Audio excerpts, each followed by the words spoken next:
Good evening and welcome to SVG-TV News for Tuesday, January 20th, 2026. I'm Rochelle Batiste with the details. Prime Minister of St. Kitts and Nevis and Chairman of the Caribbean Community, Dr. Terence Jew, paid an official visit to Prime Minister of St. Vincent and the Grenadines, Dr. Godwin Friday today, holding high-level discussions with cabinet members on issues of regional importance. Dr. Jew arrived at the Argyle International Airport this morning and was formally received before proceeding to talks focused on shared priorities within CARICOM. Discussions centered on strengthening regional cooperation, advancing integration initiatives, and addressing common economic, social, and geopolitical challenges facing CARICOM member states. As a current CARICOM chair, Dr. Jew's visit forms part of ongoing diplomatic engagement among regional leaders aimed at reinforcing unity, coordinating policy positions, and accelerating the implementation of key CARICOM decisions, particularly in areas such as economic resilience, climate change adaptation, food security, and regional mobility. Meanwhile, CARICOM Secretary General Dr. Khaled Bonnet met today with Minister of Foreign Affairs, Foreign Trade and Consumer Affairs, the Honorable Minister Dwight Fitzgerald Bramble, along with senior government officials.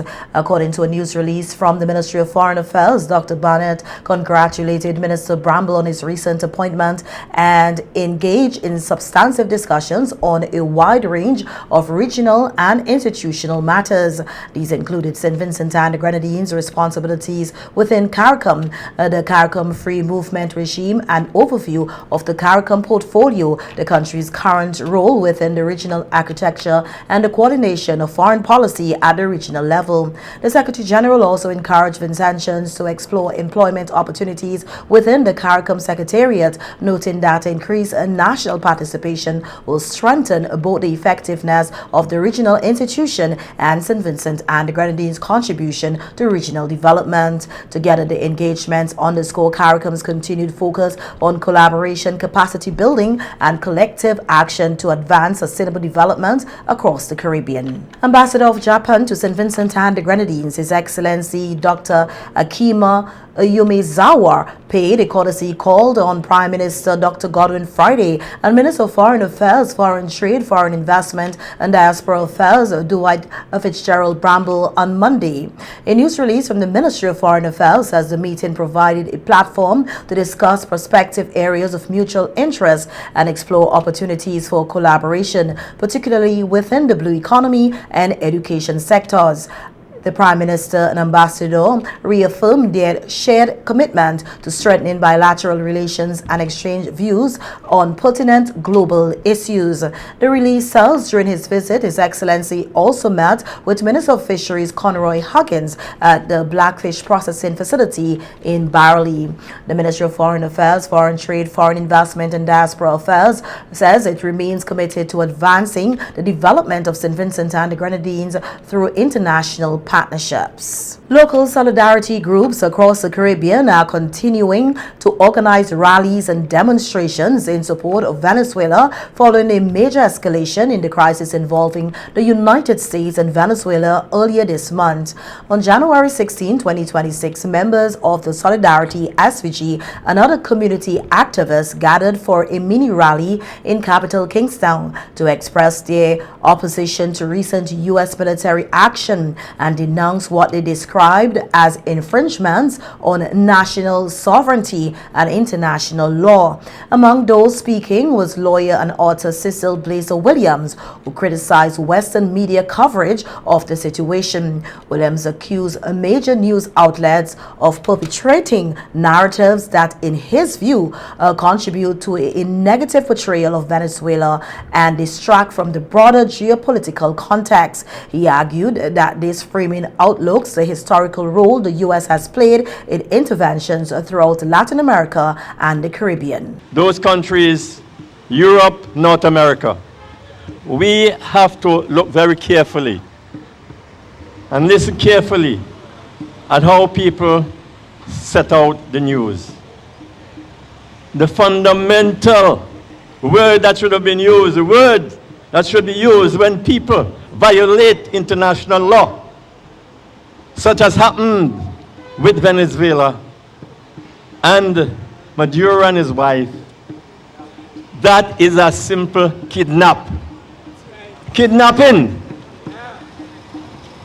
This is not any kind of capture. You capture people who are criminals. But what have they done? They have been trying to make people look like the devil. Williams also urged listeners to reflect on history, warning that patterns of intervention and foreign influence have repeated themselves and that countries should learn from the past to avoid similar outcomes. He said that mischaracterizing complex political situations can deepen misunderstandings and conflict rather than promote peace or justice. What they do, and this is nothing new, you know. This is nothing new.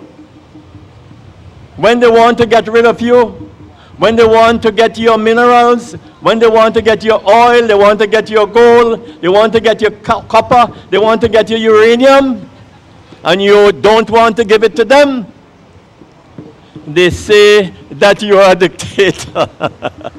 They say that the country is not democratic. One of the most democratic countries in the world, a country where you had free education, free health care, all sorts of benefits, was Libya. Gaddafi wanted to make Africa the United States of Africa. That was a threat to North America, a threat to Western Europe.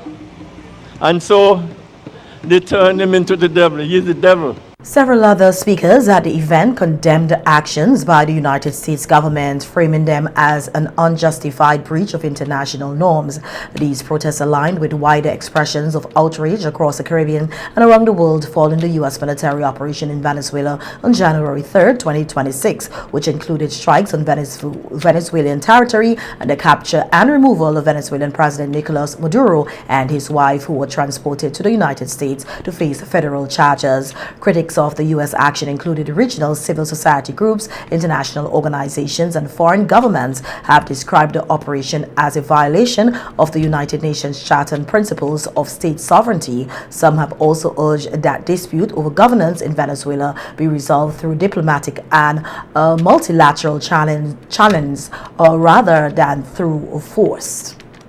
And speaking on the radio yesterday, Deputy Prime Minister Sinclair Leacock was asked about the country's position on the ongoing issue involving Venezuela and the United States. Minister Leacock acknowledged that he was not the appropriate official to speak in detail on the matter, noting that responsibility rests with the Minister of Foreign Affairs. However, he pointed out that St. Vincent and the Grenadines' approach is aligned with a broader regional position, reflecting coordination and consultation among Caribbean states. Because I don't think that you can expect us either as in the OECS bloc or in the CARICOM bloc try to be an island or sovereign state unto ourselves. This is a time when we have to have a regional response to that situation, and it's not just on the Venezuelan issue. It is showing its face again as on the immigration issue, visa issue. Right. And here you're hearing that the Prime Minister has indicated that his OECS colleagues, Prime Ministers, will be meeting as a collective and deciding with proper advice from the technocrats how we will address the State Department on this issue for clarifications and for the appropriate protocols in dealing with the situation. But then again, let's take these things into concentric circles. We are not alone. That's the CARICOM situation with Venezuela. That's the CARICOM situation with immigrant situations. You listen to the news, you see what's wrong. Yeah. The whole world is in crisis. Bigger people than us are trying to come to grips with their relationships. Europe, for example, on the United States with respect to the Greenland position. And they are big and mighty countries. What are they doing? Not Germany by itself, not France by itself, not England by itself. They're saying as a collective, let us have a conversation and have a stand. So if they are doing that, why do you feel small island states like St. Vincent will want to be? laws unto themselves. No, but Addressing questions on whether St. Vincent and the Grenadines would accept illegal immigrants from the United States following reports that such a request has been made to SVG and other countries in the region, the Deputy Prime Minister stated that the government has not yet taken a position on the issue. He emphasized that any decision of this nature cannot be taken lightly given its far-reaching consequences. What would be the position? The position is a rational position. Any person who have a sense of self-belief and sovereign state and self-belief would not want somebody to be imposing upon them what on the surface seems to be an unreasonable solution, and therefore you're going to try and negotiate yourself out of that. right. With the eyes wide open and a high degree of realism of who you're coming up with and dealing with against. And that's what it is. That's what we're dealing with. Do you want with one stroke of the pen, having taken a stand today on the immigrant position, which basically is people who want to live in America, find that tomorrow, those of you who want the right to go to America can't go to the United States of America. And then the same set of people say, y'all have messed up. So I'm taking guidance and direction from my foreign minister and my prime minister on this matter. At 10 o'clock this morning, when I leave and go and do the 9 o'clock appointment, I get back to the office. The Commissioner of Police will be in my office. The head of the regional security system will be in the office. He will be making a presentation to us on the implications of the Venezuela and other issues on regional security. In March, I take up the chairmanship of the Council of Ministers for National Security. So we're taking huge steps and in quick cadence at a time on important regional matters. And you have to be guarded, getting ahead of yourself and feeling that these are decisions where you are an island all onto yourself. You are a collective and you are into protocols and collective agreements and regional agreements. And so you have to be mindful of how one piece of the puzzle fits into the other. Otherwise, the mosaic doesn't pan out properly. So we may see immigrants, illegal immigrants in St. Vincent. It may or it may not happen. And Leacock, who also serves as Minister of National Security, acknowledged that the implications of hosting illegal immigrants in a small island developing state such as St. Vincent and the Grenadines would be significant. We already have enough challenges on our hand with what we quote-unquote know about with respect to crime and violence in St. Vincent and Grenadines. But much more to the unknowns. So what we want? Because I don't know the numbers. Yeah. I don't know the nationalities. I don't know the composition of what we're talking about. But you know, sometimes you can take your lime and make lemonade. Suppose the people who have been sent to these parts, in countries sometimes where we say we are underpopulated and so forth, are people of means and talent and skills and other things. Sometimes that's how new communities emerge that give you a more cosmopolitan look and opportunities that you never anticipated, you know. So let us, while we're saying that is not something that you jump and embrace, we don't know what the possibilities are as yet. Because we haven't got all the dynamics. Absolutely. We ended up with a significant, what I did also read is they said they would not be involved in anybody who had a criminal background would not be accepted. Is So that the clear. case? That's what they said. Okay. That's But what we the don't know. Prime We're Minister into said in unknowns. his statement. The government minister reiterated that the government remains engaged in ongoing discussions and will act in what it determines to be the best interests of the country and its citizens. Meanwhile, former Prime Minister and current leader of the opposition, Dr. Ralph Gonsalves, has strongly advised the New Democratic Party administration to reject any request from the United States to accept deportees or refugees, warning that such an arrangement would pose serious security risk and would not be in the national interest of St. Vincent and the Grenadines. Speaking on the issue on the radio on Monday, Dr. Gonsalves criticized the current administration for what he described as an apparent willingness to entertain such a request. He argued that even small numbers of deportees, reportedly framed as about a dozen individuals per year per island, would accumulate over time and eventually create real problems with security. Dr. Gonsalves cautioned that deportees, particularly those with criminal backgrounds or uncertain histories, could potentially integrate into local and regional criminal networks, thereby exacerbating a crime and social instability in the country. The national security strategy of the Trump administration in the hemisphere with the Dunro Doctrine, that they're not going to brook any competition from any other power in this hemisphere. And we are seeing decisions being taken which affecting the OECS and CARICOM. As I say, it's drip, drip, drip, drip, death by 1,000 cuts. And we are yet to see a coordinated response through CARICOM. With respect to all concerned, what is stated publicly, in my view, is not adequate to what is at hand. Not sufficient to meeting the challenges. Dr. Gonzalez further described the reported U.S. request as a strategic maneuver aimed at pressuring larger Latin American countries using compliance by smaller Caribbean states as leverage. According to him, this approach places a disproportionate burden on small island developing states that lack the institutional, financial, and security capacity to observe and monitor such populations.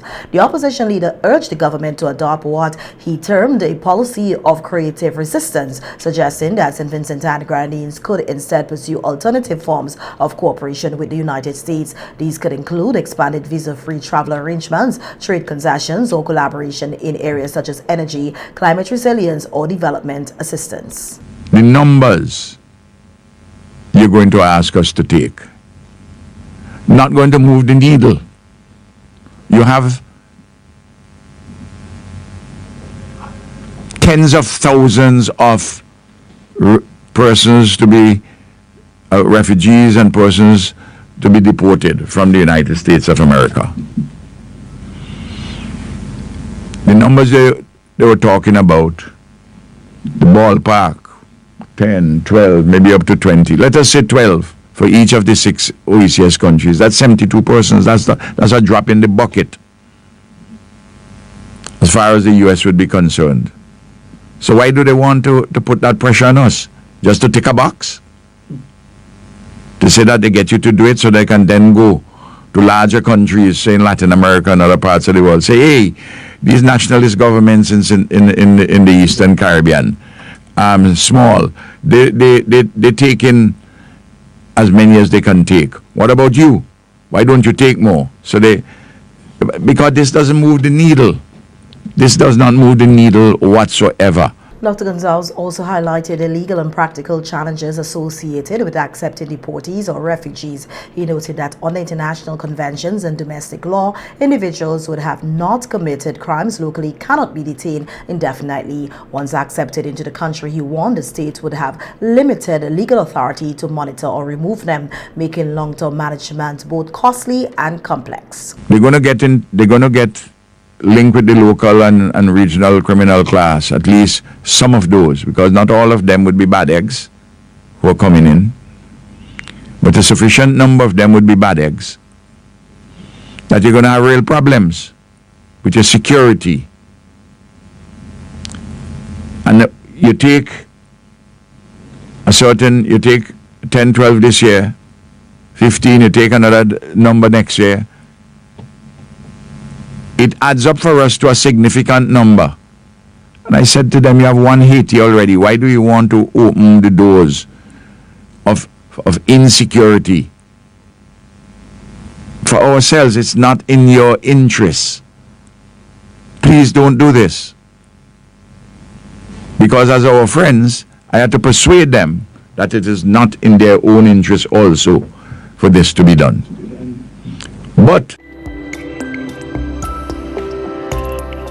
welcome back. In more local news now, we hear that St. Vincent and the Grenadines is set to assume the chairmanship of the Regional Security System, the RSS Council of Ministers, in 2 months' time. In preparation for this leadership role, Minister of National Security and Deputy Prime Minister Sinclair Leacock met with members of the RSS leadership yesterday. During the meeting, Minister Leacock emphasized the importance of the RSS to St. Vincent and the Grenadines, noting that the organization plays a critical role in maintaining regional stability, strengthening border security, and supported member states in responding to transnational crime and emerging security threats. They are here on a visit to St. Vincent and the Grenadines to apprise me of developments within the regional security system and to assist me in the taking over of the chairmanship that should happen in another 2 months or thereabout.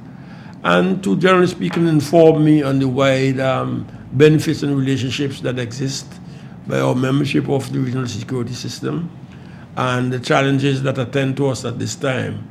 I have been able to do a lot of picking of the brain and getting a better understanding and realizing how deep I am into this whole security system and apparatus, not just domestically, but fortunately for me, as far as I'm concerned, and for us, in the region, and by the extension through their relationships, the wider region, through the interrelationships that exist with so many crime and security agencies the world over, Canada, United States of America, Europe, United Kingdom.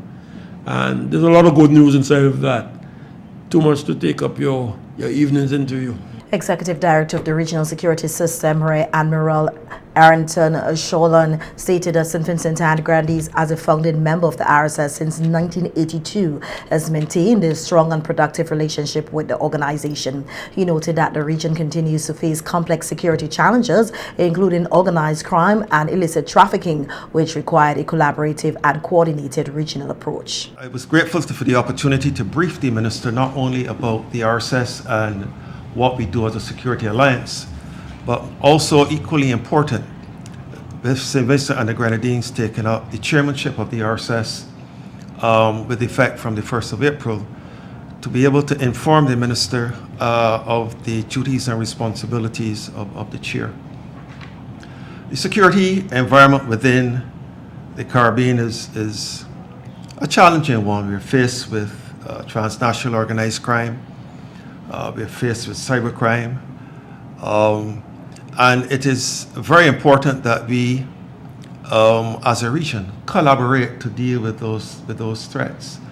I can safely say that, as the name suggests, transnational organized crime, that criminality moves from jurisdiction to jurisdiction unimpeded, and is therefore incumbent upon us as states within the very beautiful Caribbean to be able to collaborate and share information, share intelligence, and respond in such a way that we can provide a safe and secure environment for all of our citizens. Rear Admiral Sholan added that effective information sharing, joint operations, and sustained coordination among member states remain essential to addressing these challenges. Deputy Executive Director of the RSS, Atlee Rodney, also praised St. Vincent and Grenadines for being a reliable and committed partner. He expressed optimism about the country's upcoming chairmanship and said the RSS looks forward to continued support and strengthened cooperation in the years ahead. RSS, you will realize that we are working across all the member states, and sometimes there are deployments, there are certain things that are happening,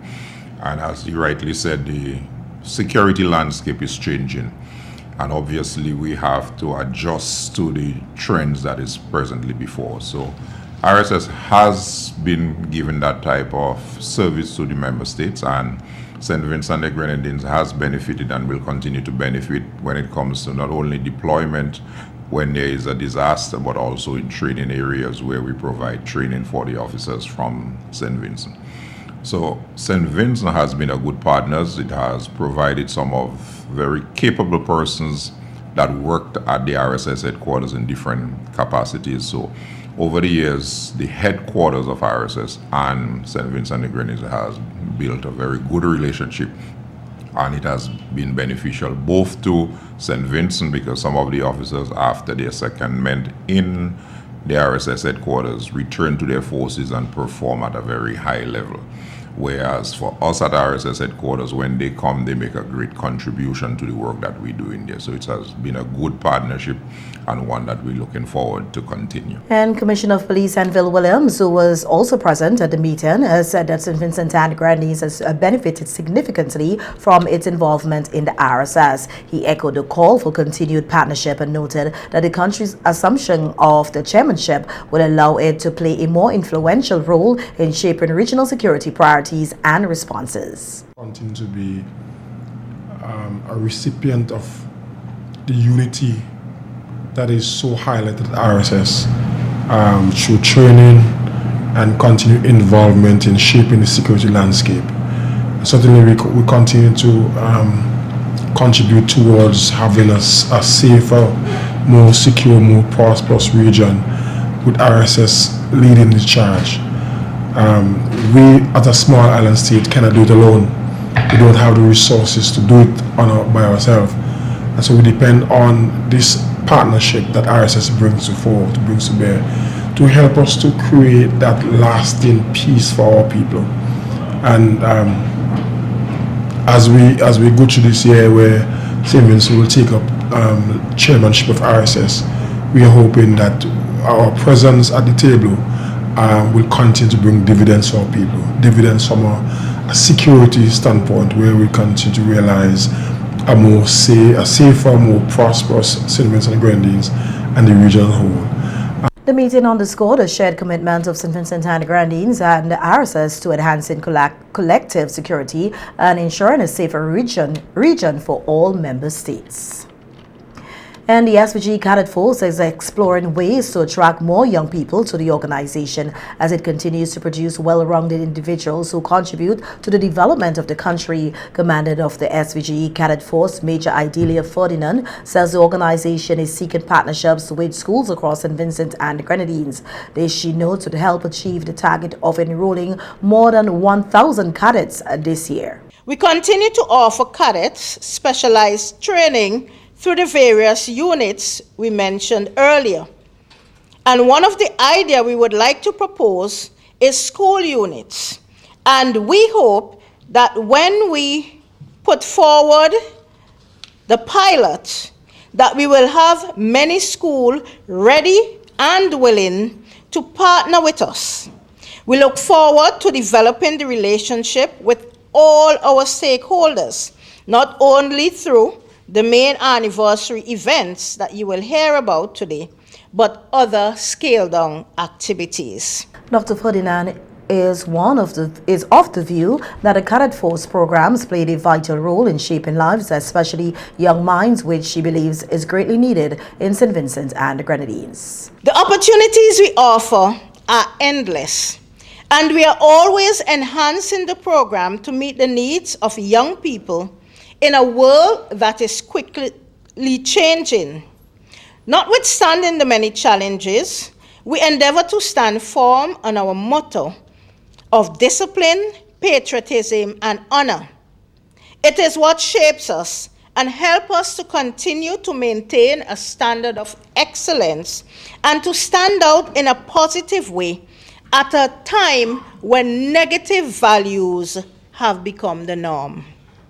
We presently have units operating in Kingston, Barley, North Leeward, Georgetown, Beckway, and Mariaco. This year, the SVG Cadet Force is celebrating its 90th anniversary under the theme 90 Years of Discipline, Patriotism, and Honor, celebrating our past, strengthening our present, and shaping our future.